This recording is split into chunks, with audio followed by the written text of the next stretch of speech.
Let's talk a little bit about the Beach Boys fandom. Obviously, I'm relatively young, so I'm pretty much a pretty new fan. But I would love to hear about you. When did you become a fan of the group and the music? Where are you from and stuff like that? Like, I would love to hear your stories. You always write such a great comments, and yeah, I mean, I just really, really respect all of you. Somebody asked me lately, how did I, a guy, young guy from Finland, we don't surf here, we don't have anything, like, we barely even have summer. So, how did I become a fan of this group? And how is that, like, how did that come around? And I thought that's a great idea for a video. So this is gonna be a long rambly video of me just talking about how I became a fan of this group. And I don't have any script, so I'm just going off the top of my head, right? And let's see what will happen. Anyhow, so it's a long story. You are warned. My grandma's sister went to see the group, so this is long before my birth, in '67. So this was right around the time the group was doing sessions for Smile. And they had a short break from those sessions and they flew to Europe and had some shows over here in Finland as well, in Helsinki.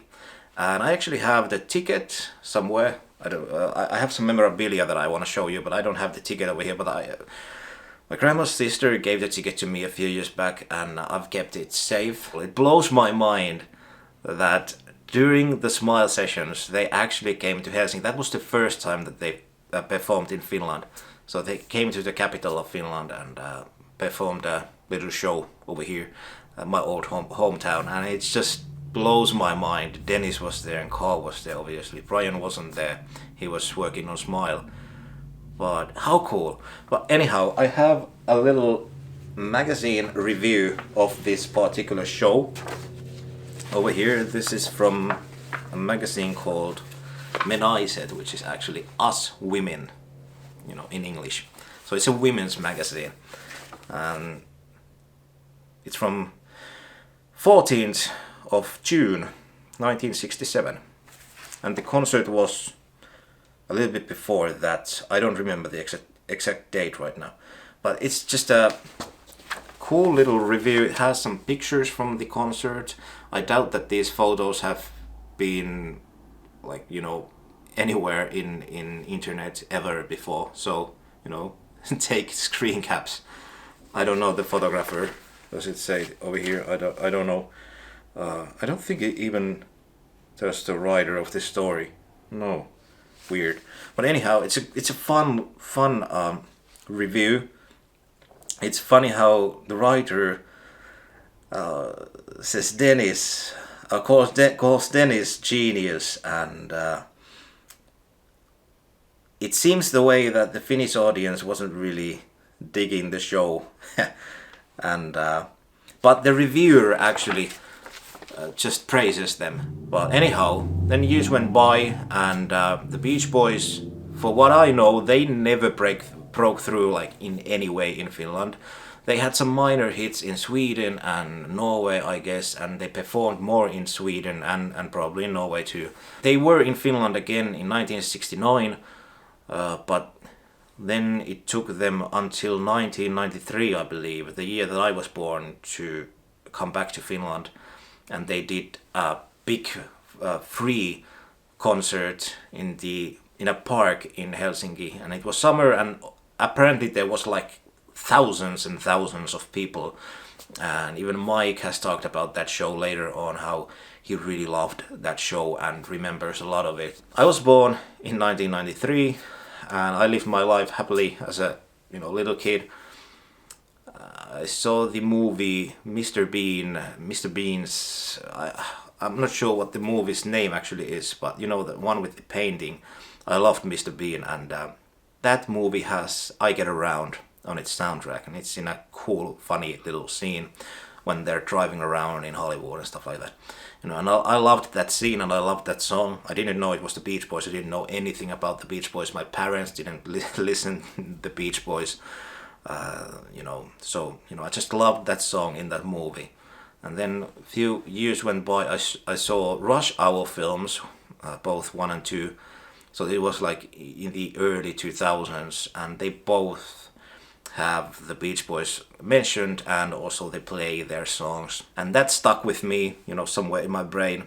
A few years went by again, and I think it was Lost, the series Lost. They have an episode in season 3. It's actually the finale of season 3, highly acclaimed. I was a huge fan of the show, and in that finale, Good Vibrations by the Beach Boys is mentioned, and they don't play the song, but it plays a very great role in a very dramatic, scene in that finale. And that was something that stuck with me so much that I had to go and actually Google Good Vibrations. I don't think I had ever before heard of it, so this was probably like during the year 2007 or something like that. So almost 20 years ago, but not exactly. So that music just was never anywhere. I grew up listening to a lot of old stuff, a lot of American music, and we had a lot of those radio stations that used to play 70s and 80s music, but they never played anything by the Beach Boys, and most certainly nothing from the 60s. So I had never really heard about Good Vibrations, believe it or not. But anyhow, I remember the first time that I heard that song, it blew my mind, and I remember reading about it. I was like, the Beach Boys, yeah, I know the Beach Boys, I know I Get Around, and I probably knew around the time already songs like Wouldn't It Be Nice, God Only Knows probably. But I didn't really know about the surfing stuff. Believe it or not, it's weird, but I didn't really know. I knew mostly about the Pet Sound stuff and I Get Around, and that was pretty much it. But Good Vibrations just spooked me out. I loved it right away, and I didn't, like, the first listen I remember thinking, that it's so great, it's so, I really felt terrified of it. It just sent shivers down my spine. It was just so, I got goosebumps and all. It was so weird. I had never heard anything like that, but I didn't really like that much of the chorus. I thought that it felt too basic, it just felt kind of, I really loved the verses and all the other parts. So then a few years went by once again, and it was 2011, April, and we went with my mom and sister to Miami, and we were at this corny tourist surf shop, and they mostly just, sold beach gear, towels and t-shirts and stuff like that. But we walked into this store. It was a huge store. There was a big speaker system, and there was a song playing, and I will never forget that. Kind of sounded like garage punk rock or whatever, like similar to Ramones, which I knew obviously at that time already, but not really. It was its own thing. It just sounded so cool. But that song just stuck in my head. I heard it only once, and that was it. I had no idea what the song was or anything like that. And we were, I think, in 9 days in Miami, and that was still around the time that internet was super expensive if you were overseas. So, there was no chance of, finding what that song was before coming back home. So once we got back home, I remember Googling some of the lyrics that I remembered of the song. And I found out that the song was actually Surfing Safari by the Beach Boys. And somehow I was like, what? The Beach Boys did music like this, I was like mesmerized by it. I was so surprised because I knew the Beach Boys of songs like Good Vibrations and Wouldn't It Be Nice and I Get Around and some of the like mid-60s songs, but I didn't know anything about that surf music stuff. And I had, at that point already, I had seen Pulp Fiction and so I knew about surf rock, I knew about the instrumental surf music, and I loved it. And somehow it all just came together, and that was the moment that really made me a super fan. I was like, okay, now I have to go back and listen to everything, really. So what I did then, Well, I didn't listen everything immediately, but I think I actually downloaded it or torrented it, whatever. I didn't buy it, but I got this CD, burned it myself.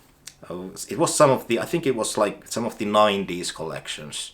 So it has like all the early hits, pretty much similar set list as the Endless Summer, but then it has also Good Vibrations and Kokomo. Anyhow, I dug the whole CD. I remember listening to it the whole summer, the whole year, and I was listening to it in my car and in my boat while I was fishing and stuff like that. You know, I was listening to it all the time. I really loved it. The only song that I didn't like that much was Barbara, and I thought that was kind of weird. But Kokomo, anyhow, like I mentioned, was on that album, and that was a song I was like, hey, that's great, that sounds great. And I remember checking out the track list of the album, and I was like, hey, Kokomo, that's from the 80s, that's like late 80s. And that was once again this sort of moment. I was like, what? I thought the Beach Boys was a 60s band. How come they have such a great song in late 80s? And that was a moment that I was finally, completely just sold on the idea that, okay, I have to listen to their whole discography. And, well, the timing really couldn't have been more perfect, because I didn't know anything about this, but then, we came to 2012, and I remember I think it was the Grammys, and they showed it somehow in Finland as well. But anyhow, the Beach Boys performed there. This was like early 2012, I believe. And I saw headlines of it like, hey, they are together for the first time in 30 years, something like that. And I was like, what? And at that time I started to read about history, and I learned about Carl's passing and Dennis's passing. I didn't know anything. I didn't know who was Dennis Wilson or anything like that, prior to that. And the more I read of the story, the more I was intrigued by it and the music. And basically like that 2-year period from 2011 until the end of 2012, that was like my whole life was just about the Beach Boys. I read everything that I could, and I listened to everything that I found, and just, I was just completely mesmerized by the story and the music. I watched all the documentaries that I could find, and well, that whole thing, anyhow, it kind of culminated, I guess is the word, for me flying to London. And we went there once again with my mom and sister, but my sister didn't come to the show, but I went with my mom to see them in Wembley. And still on this day, I regret not buying tickets for the Royal Albert Hall show, which was, the night before the Wembley show. The Wembley show was the last one, but Royal Albert Hall has later become my favorite concert place ever. Like, I just love that place in every way. And yeah, I have heard that show was great, but anyhow, the Wembley show was awesome as well. It blew my mind. It just literally, I was like I understood finally what some people experience in church. It was like religious experience. And I had obviously at that point already, I guess I had listened all their albums. I had started collecting them, and obviously that's why God Made the Radio. I had listened to that the whole summer on rotation. I was working at a cemetery that summer, and while I was digging there and doing all kinds of garden work and cemetery work, I had always my earbuds in my head. I was listening on rotation. That's why God Made the Radio. I really loved that album. I still do. And I used to, during that time period, I used to just tease everybody around me. I was always just playing some of the songs from it and asking, what do you think how old these singers are? And they would always just say something like 30 or maybe 25. I was like, no, they're in their 70s. And they were like, what? And nobody knew anything about the Beach Boys really, until I, started to talk about it. and playing the music. So yeah, that kind of got the ball rolling, and I don't remember anymore which one was actually my first purchase. Was it the Smile Sessions box set that I have over here, or was it That's Why I Got My Radio? I can't remember that, but I bought these both in 2012, and this had just come out the year before, so it was still pretty new, and it was on record stores, so you could still buy it as a brand new thing from the stores. And Smile was, I mean, that's its other thing. It really sold me, like, I don't know, like, it took me much more time to appreciate Pet Sounds the way I appreciate it now, but Smile was for me much more an instant, thing. I really got it immediately. I really fell in love with the music immediately, and this box set is still one of the best purchases that I've ever done. I feel it's, just amazing, and the best box set that the Beach Boys has released. And obviously That's Why I Got Me the Radio is still an extremely important album to me, and I love it from front to back. And yeah, but anyhow, back to the concert in Wembley. It was a long concert, 3-hour concert. Usually I was, familiar with a show that lasts maybe hour or 2 hours max. But it was just crazy to me that these guys were performing 50 plus songs on a single concert. And the amount of the deep cuts and the whole way I don't want to even call it band. I mean, I know this is, some people, this kind of splits the opinions. Some people don't like this. Well, I do. I would call it an orchestra. The way you had like 15 people, I don't remember how many, musicians there were on stage, but there was like about 15 people on stage, and they weren't just, goofing around or dancing or whatever. They all were, first of all, playing their instruments, and they were all also singing at the same time. So that makes 30 voices that's coming towards you at that concert. And the sound system, everything, it just sounded so freaking cool.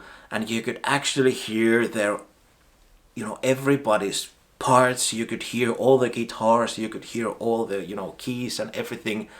And the drums were so freaking loud. John Cowsill was just phenomenal. I don't know what, like, I've never, after that, experienced as hardcore drum sounds in a concert. Like, I don't know what kind of steroids there were in the sound system, but just those first drum beats of Do It Again, just the whole house was on flames. It was crazy. There was like, I don't know how many people that arena takes, like 15,000 or something. Everybody was just dancing throughout the whole 3 hours. Obviously the more silent songs, they were patiently listening, but all the rockers, everybody was just up and dancing, and it was just so freaking cool. And I've never experienced that really in any other show where you have seats after that. Not even the Mike's Beach Boys concerts that I've seen. So a few years later, it was just, and obviously at that point I had already read a lot about Brian, and I've always felt that I'm very, much an introvert, and I love to create stuff, and I've never really, to be honest, I've never really found an output for my, creativity in a way that I would feel that my work would be appreciated as much as I would like to.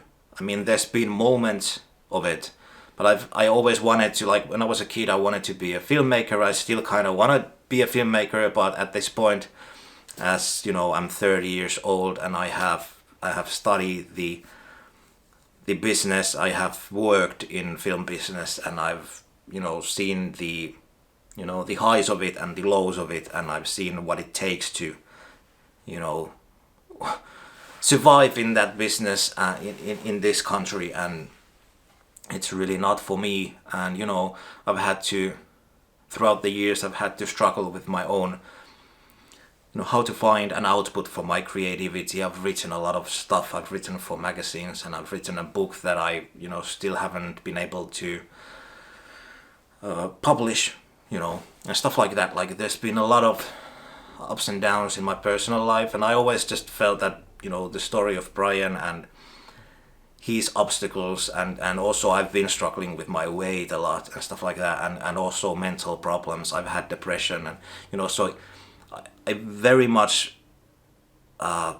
was drawn towards his story and his personality, and it was for me very uplifting, and still is, to see him up there in Wembley that day, that concert.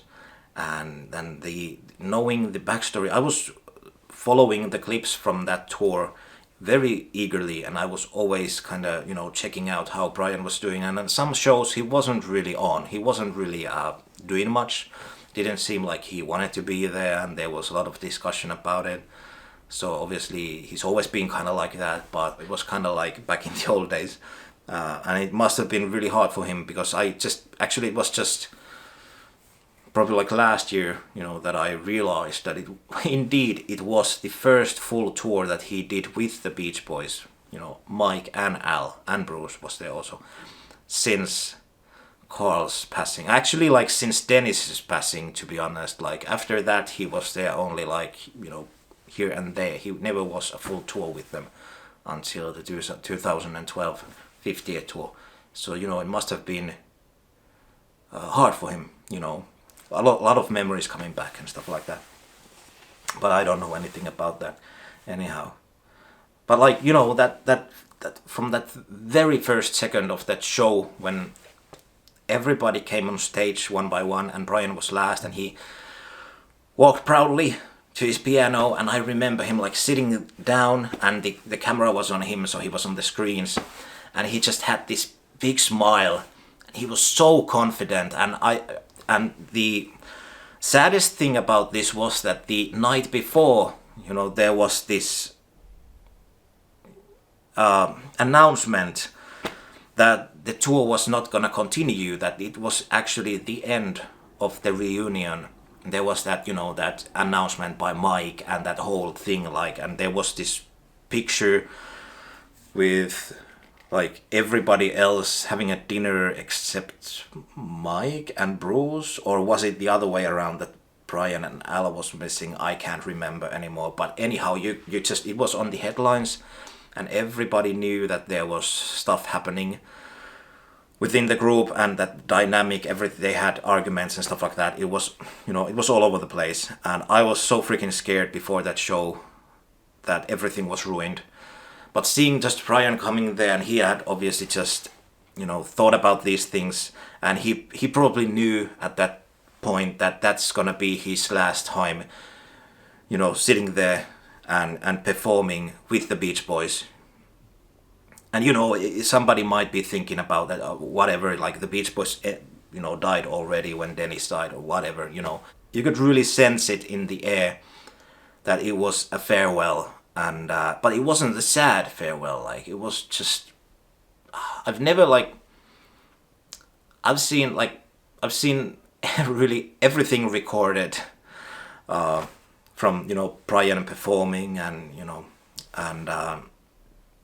the only time that I've seen him as animated and on it, like really on fire, is the Smile, the Brian Wilson's Present Smile video. Like, he was very similar to that, to that show in that Wembley show, and you cannot really experience it watching the YouTube. So I mean, I'm so thankful for the guy who stood up the whole show and recorded it through these screens. I'm so thankful for you, whoever you are. I have watched that recording multiple times, but still it doesn't, you cannot see the way Brian was so animated throughout, like not just his like main lead parts, but he was throughout the whole show. He was playing piano, he was singing the backgrounds, and he was constantly making you know, contact to the audience, waving his hand, and you know, giving these little speeches and whatever, like, you know, he was completely on it, and he was, you know, it was just so infectious, I guess. Like, you could really sense it when he came on stage and had that positivity and that huge energy, you know, that the whole audience just kind of lit up, and that was just a magical night. And I saw Brian multiple times after that show, doing his solo concerts in London and Finland as well, in 2016 and 17, and I loved all of those shows, but he never really had that energy again. But yeah, I mean, it's a long story. I could continue this for hours, but that's really the beginning of it, I guess. And yeah, in some ways, I feel that the Beach Boys music saved my life, because around 2012, I had just graduated my high school, Finnish high school, and I had to go to army, or, you know, Finnish Defense Forces, and there's all kinds of things, you know, when you are, you know, that age, you are like 18, 20, you know, that late teens, you know, there's all kinds of things happening, and you're trying to find your place, and I was very unhappy. And especially the album Holland, but also Brian's story and his solo music, and That's Why God Made the Radio. I mean, even though That's Why God Made the Radio is obviously written about getting old, and I didn't have that perspective, you know. I was young, but I could feel the emotions anyhow. So I was like in a very dark place at some periods of time during, you know, that year or two.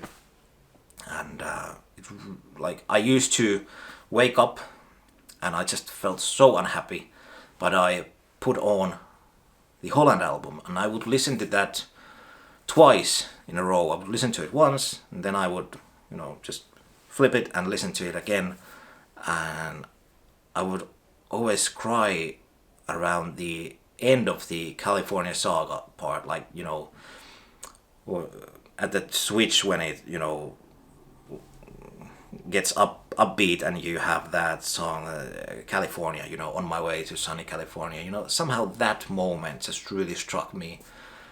And yeah, somehow I could really relate to that album, especially during that time period. I don't know why, but, you know, music is weird. Sometimes you just experience it. Sometimes you might not even like some song in a particular point in time, but then 10 years on, you actually listen to it again, and you might find it extremely emotional. So it's strange, really. But anyhow, that's it. Thanks for listening if you listened all through my whole ramble. We'll see you next on the next video. Take care. Bye bye.